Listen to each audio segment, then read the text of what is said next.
आजकल कुछ तथाकथित लोग नास्तिकों को परिभाषित कर खुद को स्वघोषित आस्तिक तथा जो इनके काल्पनिक कहानियों और षड्यंत्र को विज्ञान के आधार पर प्रमाण तथा प्रश्न करे उसे ये नास्तिक होने का सर्टिफिकेट बांट रहे हैं। बात यहीं रुक जाती तो ठीक थी, लेकिन रुक कहाँ रही। ये तो सीधे सीधे खुद को देश और विज्ञानविद इंसानों को देश विरोधी होने का स्वघोषित सर्टिफिकेट बांटने लगे हैं। यहाँ पे ध्यान देने वाली एक ही बात है कि ठेकेदारी इन्हीं के हाथ में है। किसको ब्राह्मण शूद्र कहना है, किसको शिया सुन्नी, किसको कैथोलिक प्रोटेस्टेंट, इसका सर्टिफिकेट इन्हीं कुछ ठेकेदारों के हाथ में है। यानी कि चित भी मेरी, पट भी मेरी और सिक्का मेरे बाबूजी का। ऐसे तथाकथित आचार्यों को तथा आस्तिकों को शायद इतना भी नहीं पता कि नास्तिक दर्शन भारत की अमूल्य धरोहर रही है। अगर ये तथाकथित आस्तिक दर्शन पढ़े होते तो पता होता कि आस्तिकता नास्तिकता क्या होती है। खैर, जानकारी के लिए मैं ही इन्हें बता देता हूँ। एक किताब लिखी है डॉक्टर वेद प्रकाश वर्मा जी ने, भारतीय एवं पाश्चात्य अनिश्वरवाद का इतिहास। एक दूसरी भी किताब पढ़ सकते हैं, चारवाक दर्शन बाय सुरेंद्र कुमार शर्मा जी। अरे कुछ नहीं तो महान क्रांतिकारी भगत सिंह का वो लेटर ही पढ़ लेते, मैं नास्तिक क्यों हूँ। आप जितने भी लोग इस वीडियो को देख रहे हैं और आप सभी में भी अगर किसी भी पॉइंट को लेकर ईश्वर, अल्लाह, गॉड रहित दुनिया,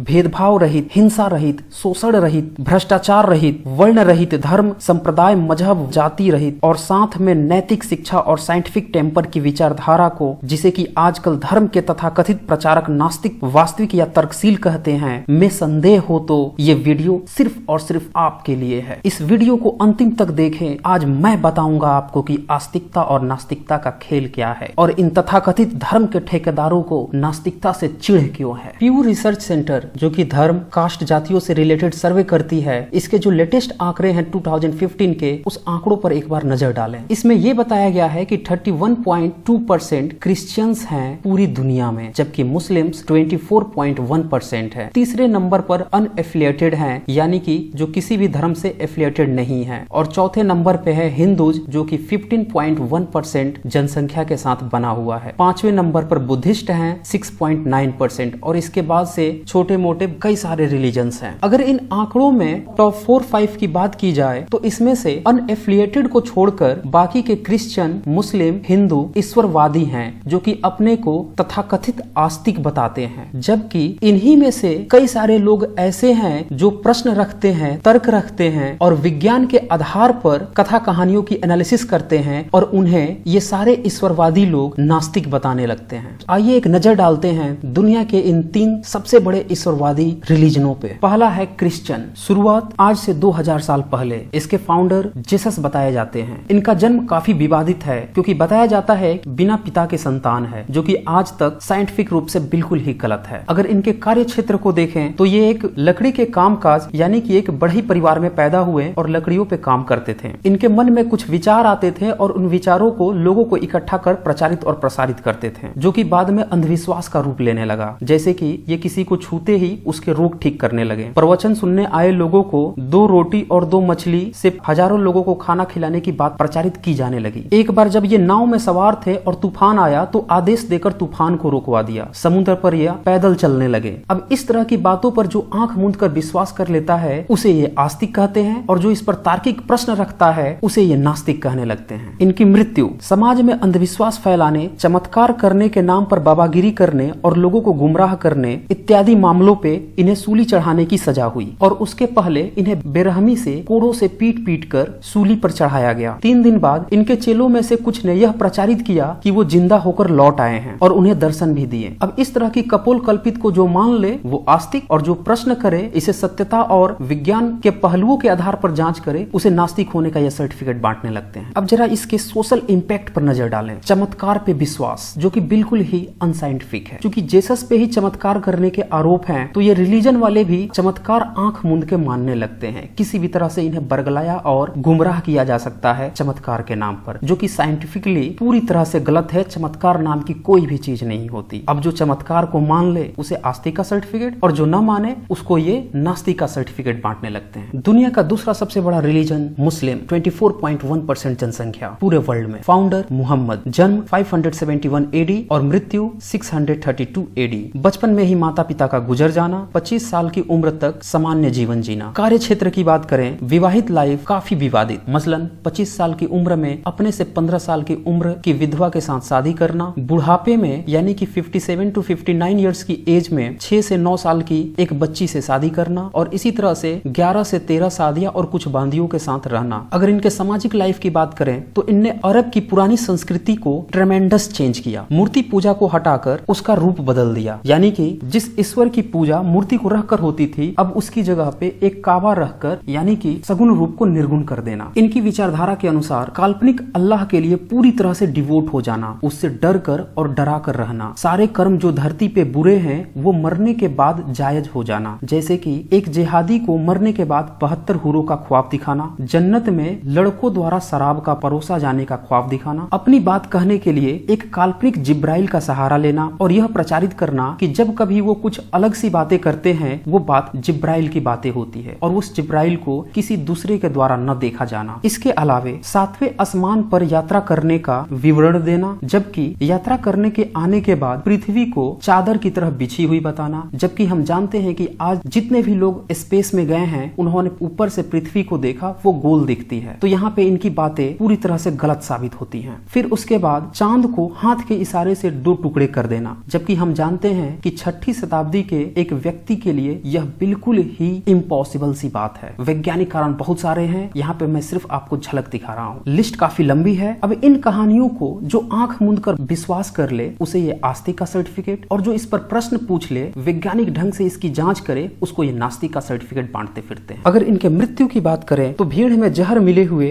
भोजन को खाने से बीमार पड़ जाना और लगातार 3 सालों तक बीमार रहना, काफी इलाज और चिकित्सा कराने के बावजूद भी ठीक न होना और इस दौरान किसी भी तरह का कोई चमत्कार न करना। अब इस रिलीजन की सामाजिक इम्पैक्ट की बात करें तो इसके ठेकेदार खुद को सबसे ज्यादा शांतिप्रिय होने की बात करते हैं, जबकि दुनिया की हर कोने में हिंसा फैलाने का आरोप लगते रहे हैं। और इसका कारण है इनकी जो धार्मिक किताब है कुरान, उसमें से कुछ विवादित आयतों का होना जो हिंसा के लिए उकसाती रही हैं। इनका दोहरा व्यवहार, सभी धर्मों के मजहबों से इस्लाम बनने के लिए अगर कोई व्यक्ति आता है तो उसका ये पूरी तरह से स्वागत करते हैं, जबकि कोई अगर इस्लाम को छोड़ने की बात करता तो उसके लिए फतवा जारी, कत्ल, डराने धमकाने को ये प्रोत्साहित करते हैं। अब इस रिलीजन की बातों को जो आंख मूंद के माने वो आस्तिक और जो न माने उसे ये नास्तिक का सर्टिफिकेट और उसे घृणा करने लगते हैं। आइए अब थर्ड ईश्वरवादी रिलीजन हिंदू को भी देख लेते हैं। दुनिया में इनकी संख्या 15.1% से भी ज्यादा है। आमतौर पे 3500 साल पहले सिंधु सभ्यता के पतन के बाद एक नई सभ्यता जन्म लेती है जिसे कि गंगा वैली सिविलाइजेशन भी कहा जाता है। शुरुआत में यहाँ पे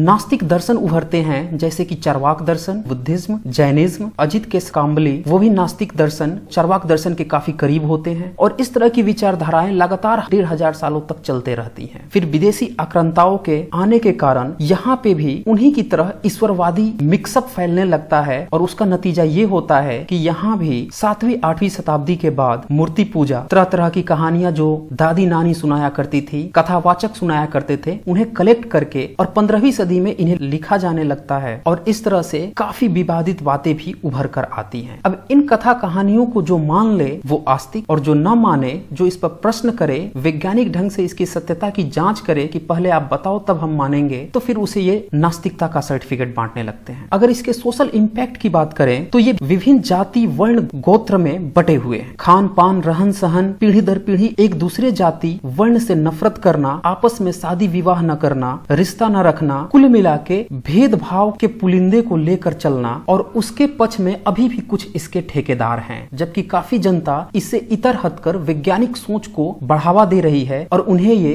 तथाकथित ठेकेदार नास्तिक होने का सर्टिफिकेट बांटने लगे हैं। तो देखा आपने, ये थे दुनिया के 3 सबसे बड़े आस्तिक धर्म और ये सर्टिफिकेट बांटने चले हैं कि कौन है आस्तिक और कौन है नास्तिक। अगर इनकी कथा कहानियों को, कपोल कल्पित विचारधाराओं को आंख मूंद के आप मान लें तो आस्तिक, और इनसे प्रश्न कर लें, वैज्ञानिक ढंग से पूछताछ करें कि आप बताओ तो सही तब हम मानेंगे, तो फिर ये आपको नास्तिक होने का सर्टिफिकेट बांट रहे हैं। ऐसा नहीं है कि इन धर्मों में बुद्धिजीवी लोग नहीं है, इनमें भी कुछ बुद्धिजीवी लोगों ने समय समय पर अपने रिलीजन को रिफॉर्म करने की कोशिश की। जैसे ईसाइयों में प्रोटेस्टेंट आए, काफी विवाद हुई, हिंसा हुई, लेकिन उनमें कुछ सुधार भी हुआ। लेकिन रिलीजन नाम का जो टैग लगा था, जो अंधविश्वास लगा था, वो पूरी तरह से खत्म नहीं हुआ और इसलिए अंधविश्वास उसमें धरा का धरा रह गया। हिंदुज़ में भी रिफॉर्म करने के लिए समय समय पर काफी लोग आए और काफी तरह से बदलाव हुए, लेकिन जो टैग है रिलीजन का, धर्म का, जो कि अंधविश्वास को कहीं न कहीं से परोस लाता है, उसके ठेकेदार ऐसा ही करते हैं, अगर वो वैज्ञानिक रुख अपनाए तो मामला बदल सकता था, लेकिन वो भला ऐसा क्यों करने लगे? इससे तो उनकी दुकानदारी ही चली जाएगी। अंधविश्वास ही तो है जो उनकी धर्म की दुकानदारी को चला रहा है। तो इस कारण से इन रिलीजनों से पूरी तरह से अंधविश्वास कभी न खत्म हुआ, रिफॉर्म होने की काफी कोशिश की गई। इस्लाम में तो रिफॉर्म करने की कोशिश ही हिंसा में बदल जाती है और इसीलिए उसमें कोई रिफॉर्म नहीं हुआ, कट्टरता उसी की उसी तरह बरकरार रह गई और इसीलिए अब वो पूरी दुनिया में चाहे जितना भी अपने को शांतिप्रिय बताएं, लोगों में एक नेगेटिव इमेज लगातार बनते जा रही है। अब मुझे बताएं, ये तथाकथित आस्तिक क्या इनका ईश्वर अल्लाह गॉड पूरे मानव समुदाय को क्रिश्चियन, मुस्लिम, हिंदूज और तरह तरह के रिलीजन में बंटवारा कर रखा है, या फिर ईश्वर अल्लाह गॉड ये कोई आक्रमणकारी हैं जो दुनिया पे हमला करके खरबूजे की तरह अलग अलग जगहों पे लोगों को बांट रखे हैं और अपनी तरह से गुलामी करवा रहे हैं अपने अपने विचारधाराओं के अनुसार, और जब चाहें तब अपने अपने विचारधाराओं के कारण लोगों को आपस में लड़ा देते हैं, दंगे फसाद करवा देते हैं, हिंसा करा देते हैं। और जो इन बातों को नहीं मान रहा है उसको ये लोग नास्तिकता का सर्टिफिकेट दे रहे हैं। जो हिंसा रोकने की बात कर रहा है, जो समानता की बात कर रहा है, जो भेदभाव रहित दुनिया चाहता है, तो मेरा प्रश्न यह है कि ये सुपरनेचुरल ने इंसानों को इंसान बनने की बजाय ईसाई, मुस्लिम, हिंदू इत्यादि बनने को क्यों कहा? क्यों ये छोटी मोटी घटनाओं पे जब विज्ञान नहीं था तब कभी